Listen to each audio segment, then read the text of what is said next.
比外面买的差好多了哦。啊，那是，主要是健康嘛。这个就是当时最早的烟叶土房了。农民是有烤烟作为收入的来源的一种方式，自己种的烟叶，然后烤了拿去卖。来进院看一看，这个院子呢，就是我们小时候在农村玩耍的院子，满满的回忆啊。里面有个鱼池，看得到吗？以前我爷爷在我小时候就是在里面有养一些金鱼，种一些荷花。这个很在当时是很多人羡慕的一个院内有一个小鱼池。房子是60年左右搭建的，那也很早了，60年50、60年了，很多年了。当时我们这边住了3代的人，我爷爷一代，我父亲，我小时候也居住里面。看，这是大厅嘛，大厅里面有一个，可以看到吗？顶上还有横梁，横梁还有雕花。啊，这个是以前最古老的工艺啊。这个知道什么吗？这个就是以前我们最早以前打谷子的。现在很多老房子、木头房可以看到以前这个结构。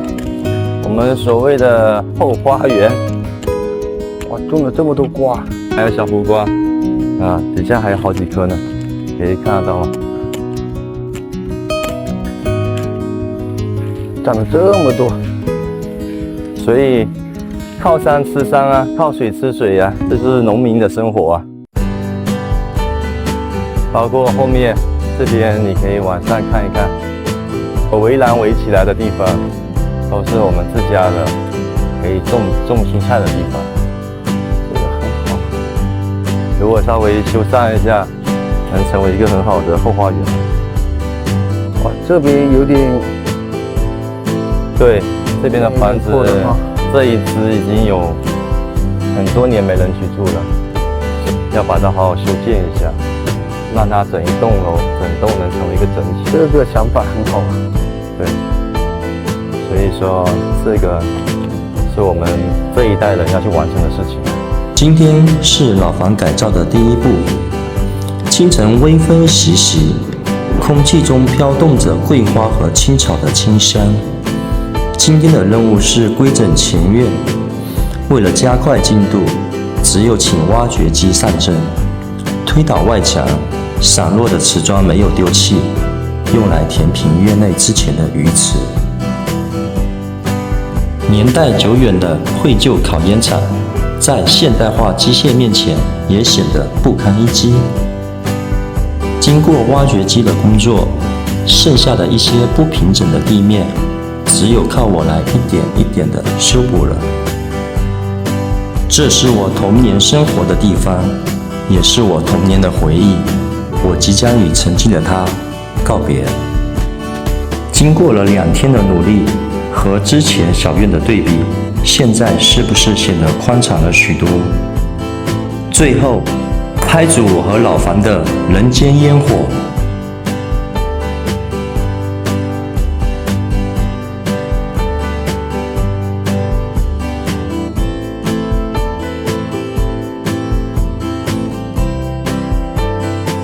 今天是老房后沟改造的第1天。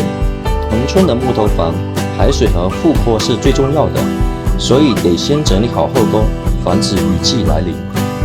以前的老房子，挖开地底下全是大块大块的石头，所以挖掘工作要比一般的大很多，还得一块一块的搬运出来，帮我省去了健身房的费用。经过几乎1天的工作，终于挖开了一条排水沟。后面还得做好防水和暗沟的处理。考虑再三，还是得用石头来切后沟，一方面比较牢固，另一方面我也喜欢石头纯天然的纹理，不容易褪色。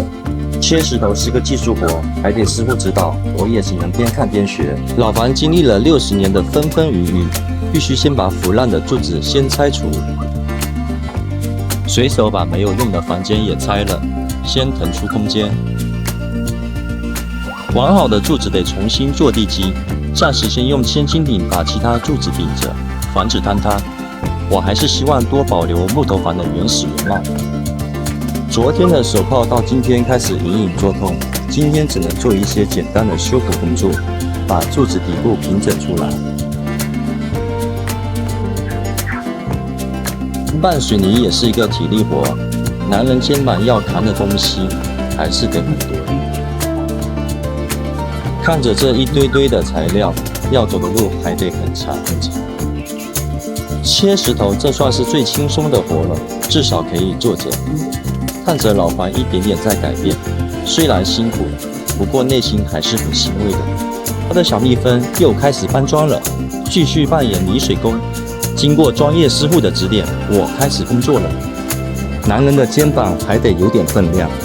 很多人都明白心如止水的道理，其实静心在每个人的身上同样重要。一个人如果能做到静心，那么就可以起到意想不到的效果。熟能生巧，我切砖的速度也越来越快。做了20几年泥水师傅都夸我进步很快，再切1天砖可以去做他的小工了。目的地不一小会就装了小半车，都是没有干过。之前我的水泡已经好了，还是由我来吧。感觉怎么样？感觉相当爽，浑身充满了力量。装车、卸车，能省一点是一点，钱得用在后面更重要的改造上。下一车，哎呦，糟糕啊！很多热心的网友私信说老房改造进度太慢，怎么不像其他人改造一样先做院子美观，更有看点？我想说的是，老房只有基建做得稳固，后面才不会一直返工，造成人力耗损和把厨房搬出去。一个漂亮宽敞的厨房，能带动做饭的心情，做出来的饭菜我想也会特别香吧。没脑子的我，切了一半砖才想到这里得开个门，以后进出后院会方便一些。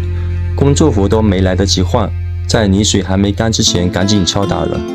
我觉得人生该做抉择，该返工的时候就不要去犹豫。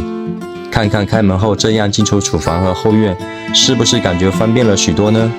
敲下来的砖也不要浪费，简单处理还可以继续使用。经费紧张啊，一砖一瓦都得花钱。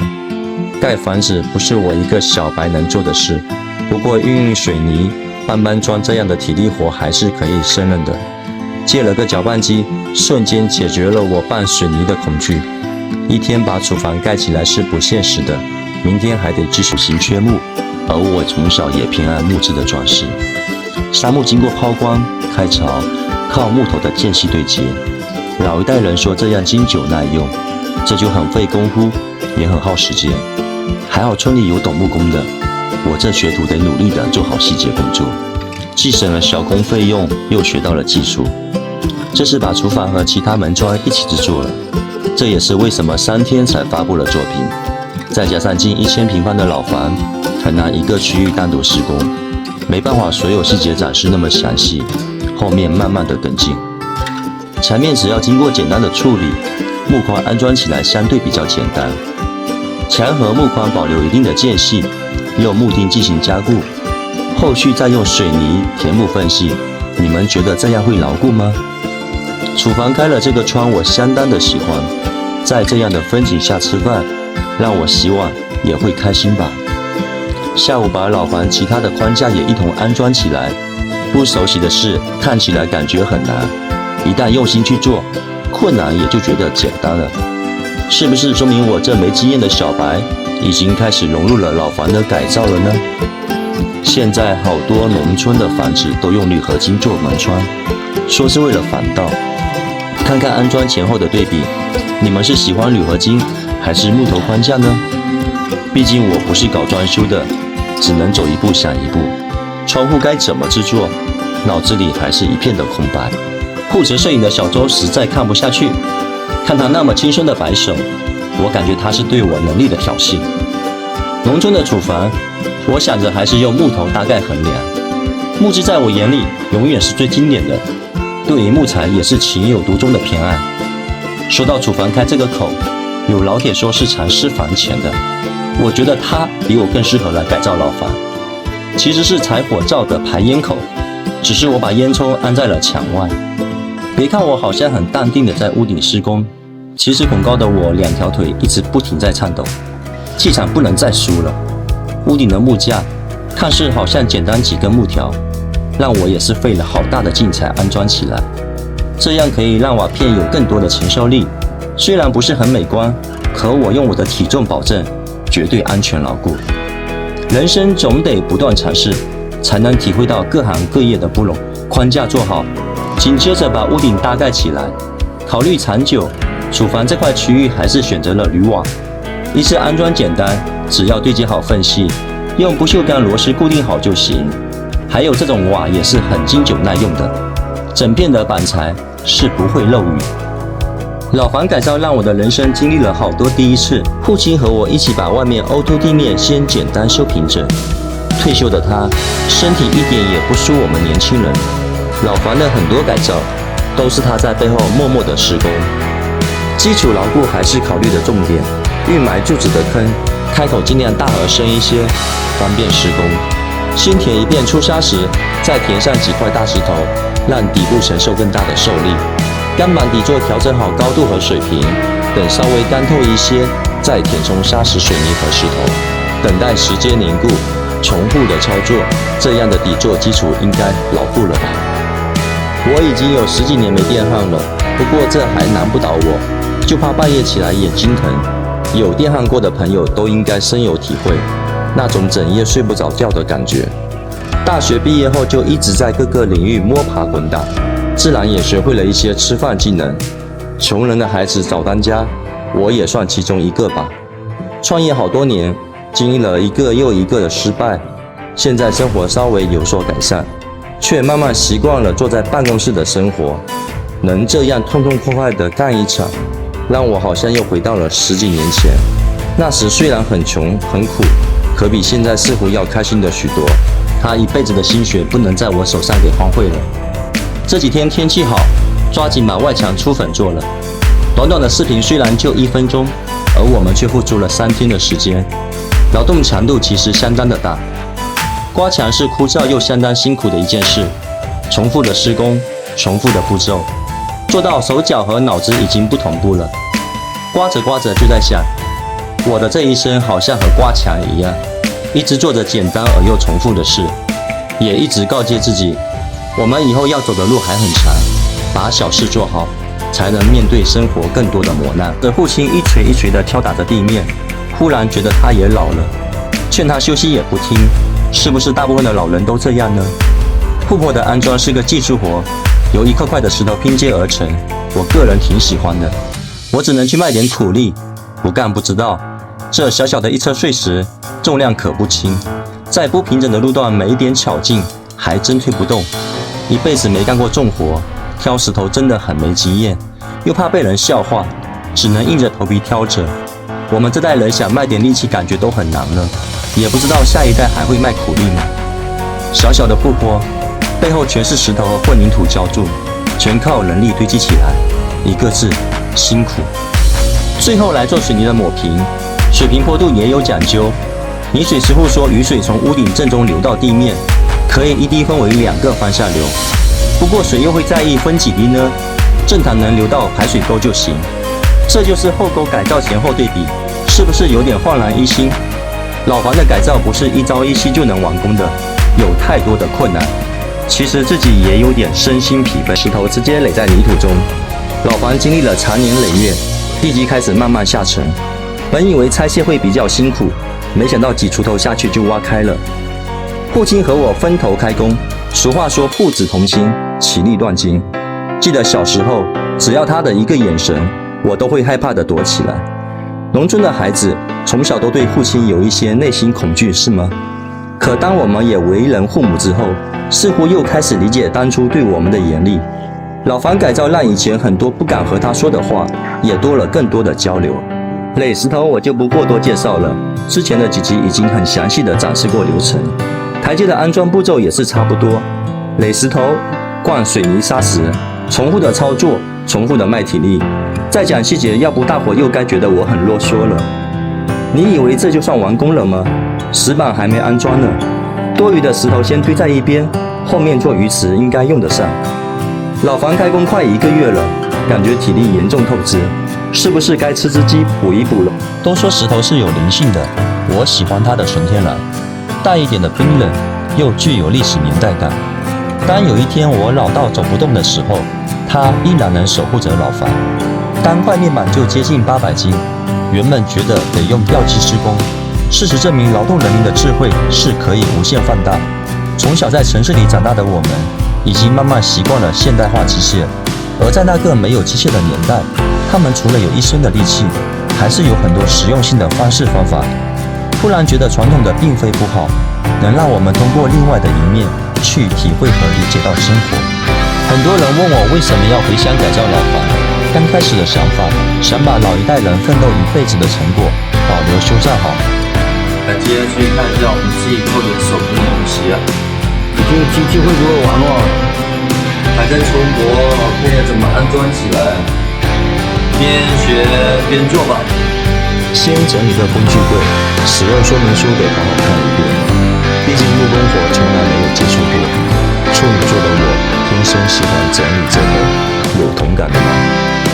老房之前拆除的废旧木头，想办法利用起来，免得当废材给烧了。2个门外汉决定用一些基础工具，先做一个木工台。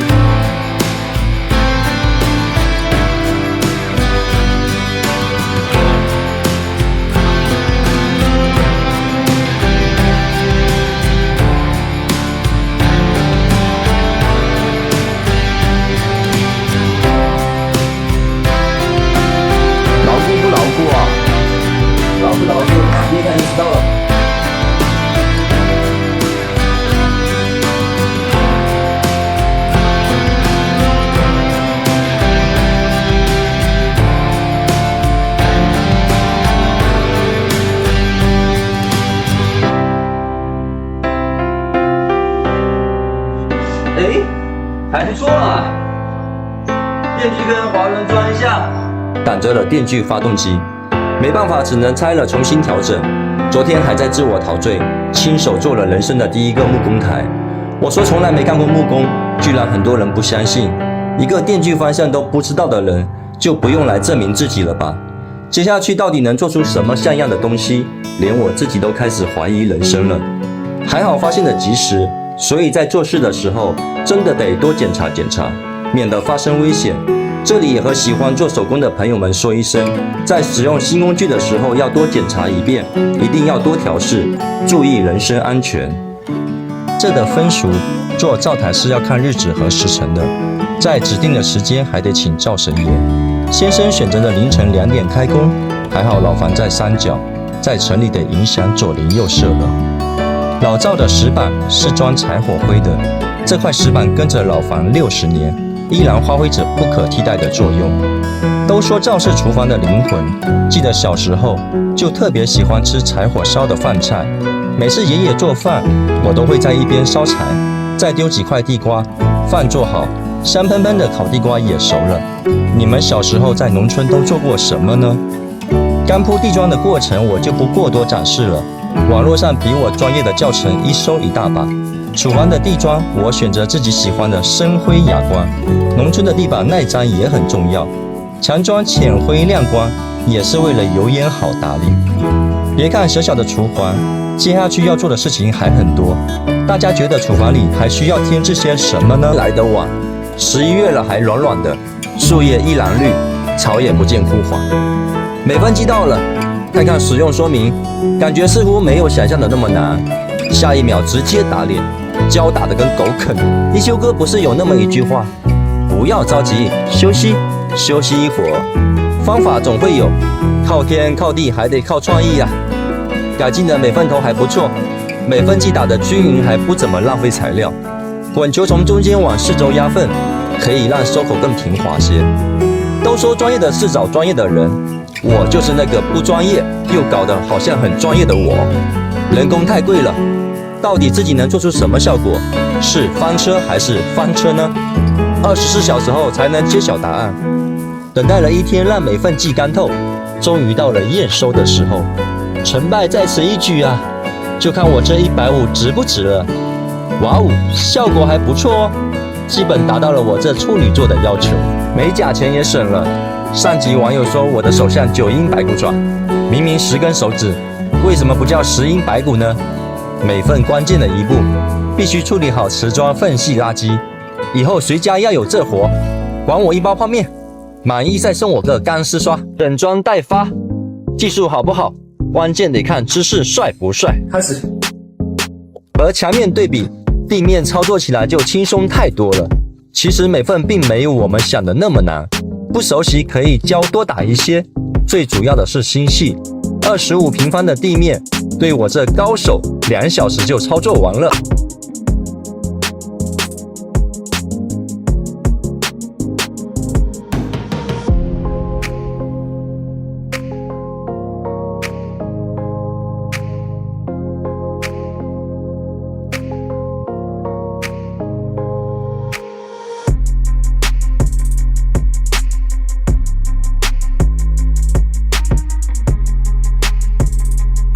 天晴了，趁太阳公公心情好，抓紧把屋顶翻修了。父亲当了一辈子的教师，只会埋头苦干，其实他才是为了老房付出最多的那一个。我被安排接瓦片，往漂亮的说是因为身高优势，其实是因为大家知道我恐高。10年打工10年空，浪费了青春。没娶到老婆，跟老婆有什么关系？青春就没了。所以我为什么叫你叫春光啊？光棍的光啊，春光。你还有一弹光的光吗？这是我兄弟，10年前为了救我，脑袋给驴踢了，现在我做什么都带着他。切瓦片其实没有想象那么简单，在屋顶上站不能站，坐不能坐，只能斜蹲着，一天下来是相当的辛苦。感觉我们速度很快，其实视频都按100倍来计数，为了让大家看起来不会那么枯燥和单调。就这个，那个是一定要换啊。常年漏雨，好几个横梁也是被岁月摧毁得一塌糊涂。原本以为只要简单的把瓦片翻修，现在感觉几乎所有的横条都腐烂了，脑袋可疼了。老房改造比我想象的要困难了许多，我们做出最艰难的决定。天气好，抓紧干活。今天的任务是把屋顶剩余瓦片整理完。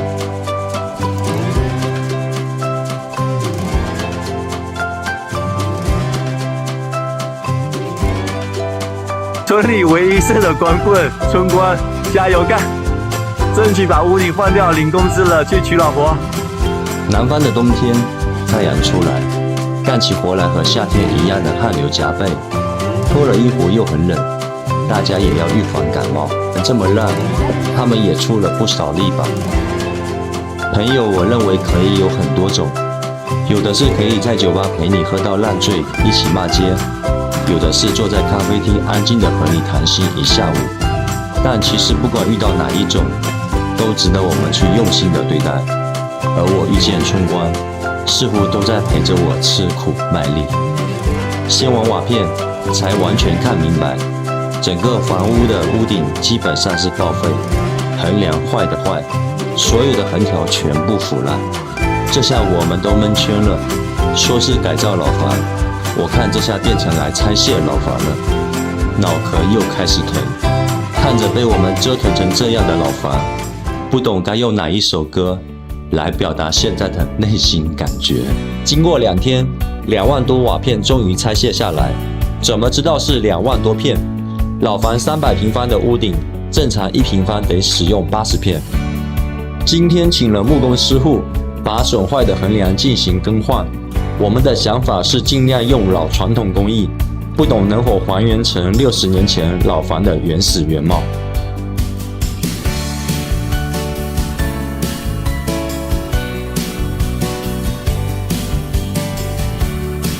走，上楼，看看老房被我们拆成这样的老房，怎么搞才好的？先把屋顶盖起来。你看全部都烂光了，这一块就基本是悬空的。为什么说以前这边全木板就是简易竹编？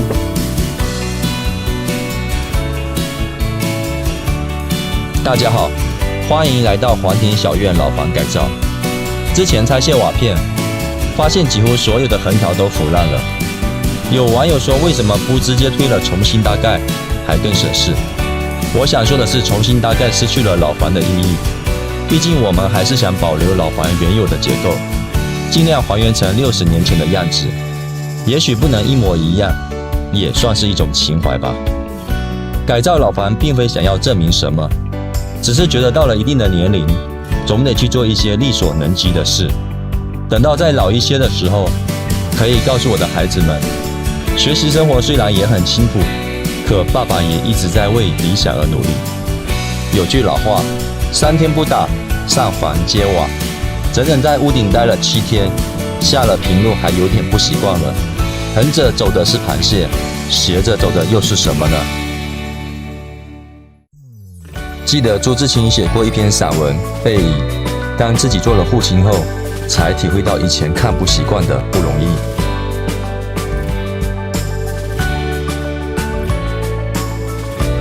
我的屋顶最上面都有一个重的雕塑，像猫，又像老虎，感觉又像狮子。大家知道这是什么吗？瓦片整理了3天，屋顶横条大概了3天，并非我偷懒，而是老房改造施工确实比搭盖新房更不容易。看天气预报，过几天又有雨了。毕业后就一直忙于创业，感觉一路都匆匆忙忙。本以为可以通过改造老房让自己缓一缓，等着更新视频的人着急，我也为了老房早日完工而着急。每个人的烦恼不一样，又有多少人能做到真正的忙里偷闲呢？欢迎来到环庭小院老房改造，换下来的横条整理好，木条的铁钉敲出来，避免扎到脚。烂得非常厉害的只能当柴烧，有用的部分保留起来，看看以后拿来做一些旧物改造。父亲是一个闲不住的人，一个人独自清理着后沟卫生。老房的每一次施工都会一地狼藉，可还是不厌其烦地整理着，一车一车的清理。换者是我估计都没这耐心，看着他有点力不从心。内心活本来就很辛苦，我们又怎么能统一所有人的想法？还没到中午，天色渐渐暗下来，感觉要下雨了，赶紧把屋顶用塑料布盖起来。之前屋顶腐烂的那么厉害，源头就是漏水，导致木头加速了腐烂。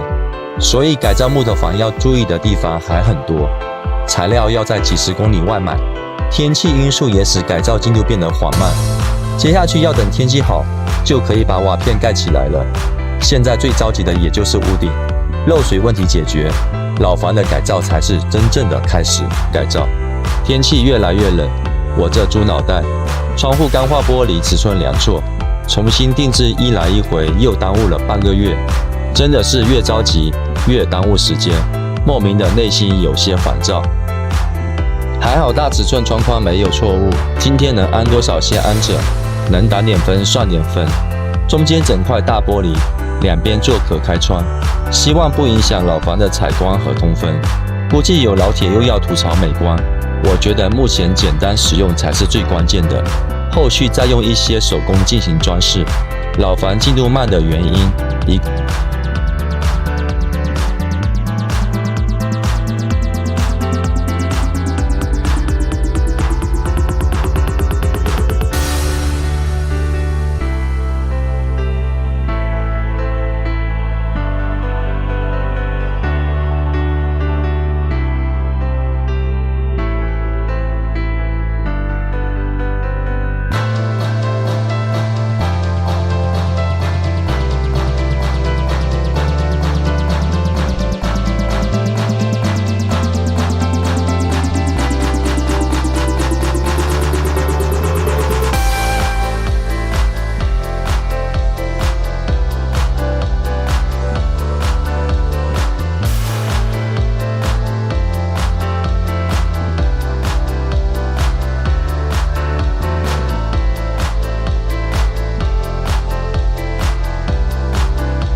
更有一种觉得过去太美好，而现在太糟糕，将来又太渺茫。世上还有很多美好的事物等着我们，别抱怨，更不要放弃，所以要内心温柔，安静的努力。最近更新比较缓慢，很多老铁私信问我是不是快完工了。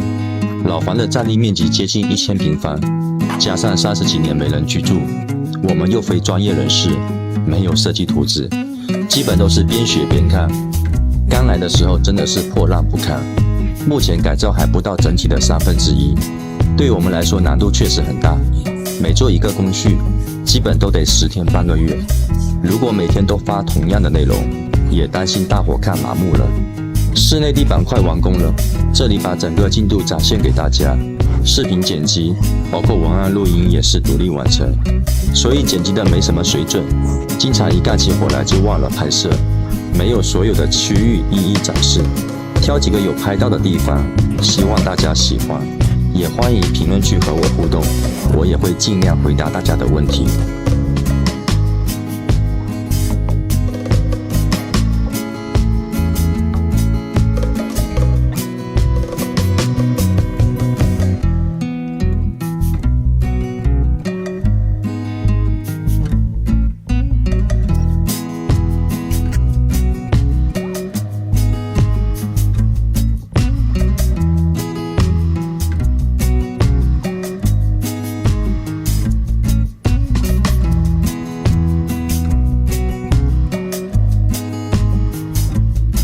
首先给地面做一个简单的清理，地面用的深灰色仿古砖，所以勾粪我选择了黑色。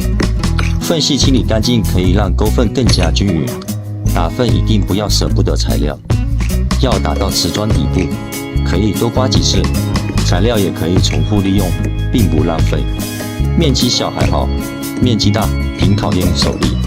我和春光300平方的地面整整做了3天，每天做完都对自己说，明天打死也不干了。过了第2天还是硬着头皮继续，谁让我们得省着钱过日子呢？勾粪完等个10来分钟，让勾粪剂稍微硬化，用铲刀用力刮瓷砖边缘，记得一定要2面都刮，这样勾粪剂会和瓷砖贴得很紧密，粪隙也会很均匀。勾粪其实并不难，就是得心细，有时间的情况下可以重复操作几遍，粪隙也会更加均匀和饱满。粪隙勾完，处理好边缘，等个20分钟左右时间，就可以用干净的抹布清理边缘残留。这里要提醒一下做勾粪的朋友，一定要用干毛巾擦拭，这样才不会把勾好的粪再打湿到瓷砖表面。老房的改造麻烦的就是家具得经常挪场地，做完一边离开位置，再做另一边，重复的搬迁。枯燥的施工还好有春光和我一起进行，2个人相互鼓励，相互支持。都说朋友可以很多，可为了一个共同理想，一起吃苦受罪的人应该不多了吧？对了，忘记和大家说一个重要的步骤，也是勾粪最后的一步。当你觉得勾粪达到你满意的状态的时候，可以用手指轻轻地抚摸粪隙，你会发现黑粪变成了哑光，和仿古砖搭配简直是太漂亮了。这里把瓷砖的价格也和大家分享一下，80的仿古砖，我是16元一片价格买的，挑的库存，深灰哑光，会不会有点不敢相信？这么便宜的瓷砖做到了这样的效果，我还是很满意的。场地还在施工，所以卫生也没做得那么仔细。地板选择勾粪剂的原因，一是比较仿古，价格也比每份能省下很多费用。还有就是后续如果别的施工影响到粪隙，随时可以缝缝补补。毕竟300平方的材料也就用了50元左右，主要也是我们自己独立完成，人工费也就省下来了。对我们的操作，你们觉得满意吗？就是拿自己做典当，换税银计量，在日后的生活之中，将自己一点点的赎回，日复一日，身体作为利息，健康作为代价。愿我们都能在吸纳与消耗之间获得平衡。老房的前院开始动工了，不管后面要怎么规划，排水总是第一个要考虑的问题。省钱的唯一方式就是自己挖吧，反正之前很多步骤都经常干到之间的排水沟占用了院内面积，只能往外挪一些，挖个排水井，万一堵漏也有地方检修。院子两边各做一条，2个检修口。俗话说，2条腿走路，不把脉稳健些，更不容易扯到蛋。为了让院子更方正一些，边上还是倒一层水泥模板，担心也是时间长了地基下沉，填石头，倒砂石，再倒上水泥砂浆，用管子一点点填堵分析，选择了火烧石。傍晚材料运到，结果车陷在水沟进退两难。原本就干了1天的体力活，这下又只能靠人工，一点点用3轮车拉到院子。天色渐渐暗下来，只能叫村民一起来帮忙卸货。每次碰到的困难，我都尽量安慰自己，好事多磨，心态放平，努力搬砖吧。第2天师傅也很给力，马不停蹄地开始了院子的施工。选择火烧石，一是和台阶能完美搭配起来，还有一个也是希望院子方正、简单大气一些。铺火烧石我就是个外行了，这里还是请专业泥水师傅来帮忙完成，而我只能一边干瞪眼。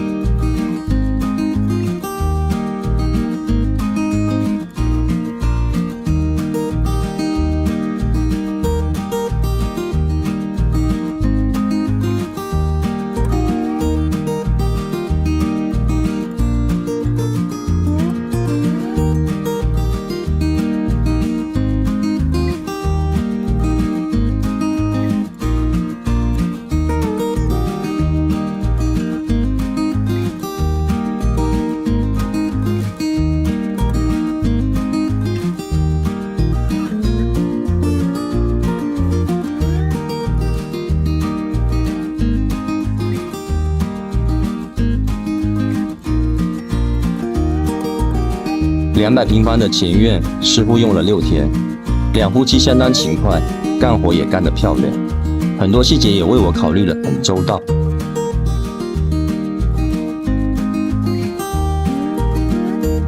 还有1个月就要过年了，抓紧速度把室内完善起来。原本打算用木头做吊顶，考虑到油烟以后不好清理，这里选择了仿木纹基层墙板，防水还耐脏。25平方的厨房吊顶搭配了黑色线条收边，感觉整个厨房都变大了很多。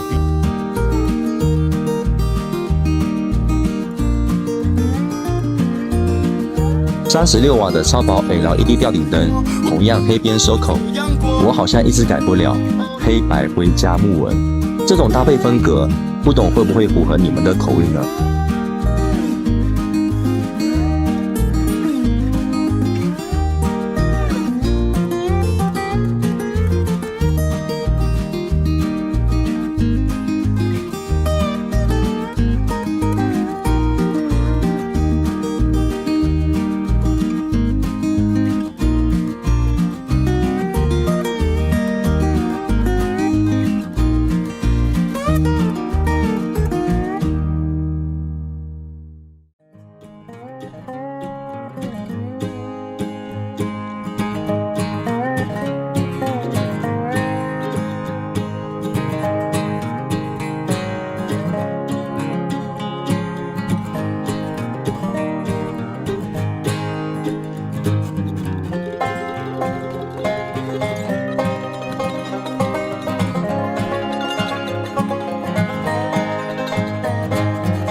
经历10几年的木头，表面厚厚的一层发黑，看起来很不干净。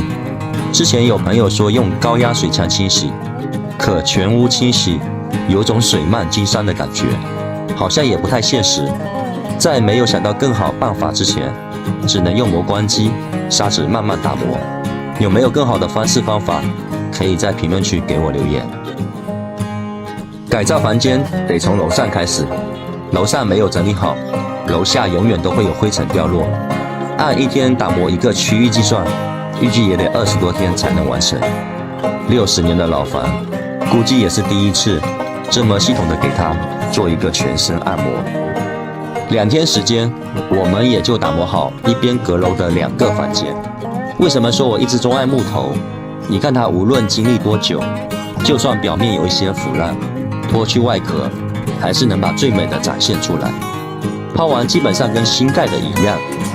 如果我们的一些往事也能像木头房间的竹墙破损太厉害了，上一集网友建议把土墙拆了，这堵墙是连着2个房间，所以打算为父母做一个通透的2居室，一间做卧室，另外一间做影音房。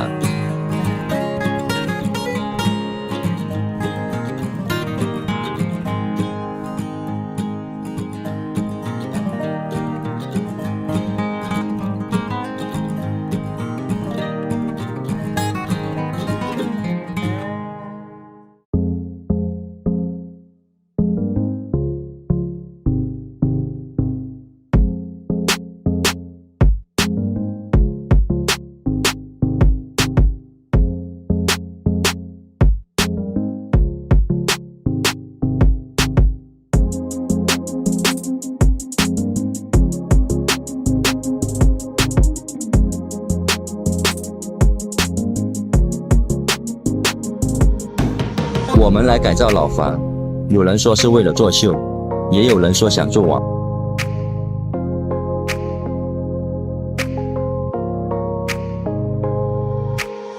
区域整理好，大概可以停放8部车。接下来的很多时间都得花在木头的抛光上，试过手洗、高压水枪冲洗，可都没有手抛来的效果好。老房的改造，我的想法是主建筑尽量保持原先的面貌，后续再通过旧物改造来做装饰，尽量保持修旧如旧的概念。一是为了能省下一些经费，还有就是通过我们亲自动手，更能增添老房翻新的意义。木头的抛光看起来简单，还是有一定的小难度。磨得太深，容易破坏木头花纹；磨得太浅，又体现不出木头本身的效果。特别难抛的就是圆柱，我一般是用粗纸打磨一遍，再用细砂纸打磨。偶尔亲朋好友也会来参观，所以先买把户外遮阳伞，至少不用陪着我在房间吃灰尘。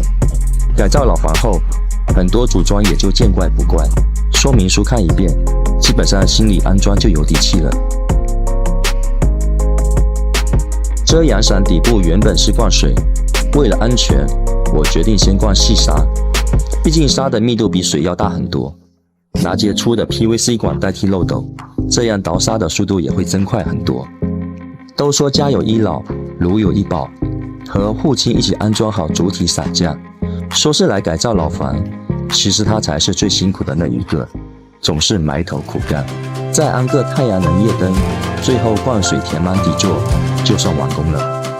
原本改造一半的洗手盆，被我临时当做户外泡茶桌，丑是丑了点，不过都是老房拆卸下来的木头改造的。这几天的主要任务还是对老木头房进行抛光。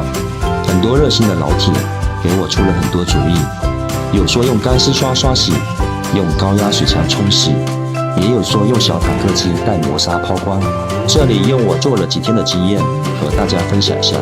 我个人认为老木头房如果常年都有水洗，本身木头就不太脏，是建议用水洗的。在60年左右盖的房子，大部分是杉木构造，高压水枪无力太大，容易把木头冲出毛刺。小坦克机我网络搜索了下，只能针对于平板木材，有弧度和角度的打磨不了，所以还是角磨机带砂片，我个人觉得比较实用。不过还是要控制好力度，100目的沙子轻轻打磨，我一般是打磨3遍。特别要检查木头上是否有钉子之类的硬物，千万不要过于心急，安全施工才是我们的最终目的。抽空整理一下工具房，最近经常因为找不到工具而耽误了施工。一个整洁的工作环境能让心情会舒畅很多，所以先腾出个大一些的走道摆放，等后续闲置下来，好好改造一个漂亮的工具房，让所有陪着我改造老房的他们都属于有一个自己的摆放区域。没有收拾还不知道，从改造老房以来，不知不觉自己已经买了这么多的设备，是不是说明我的动手能力已经在慢慢进步？从一个电锯都能安反，一旦砂纸条在肩上摇摇晃晃的人，似乎感觉自己的魂环也越来越多。如果再来一个10万年的魂兽，是不是可以去武魂殿走一走了呢？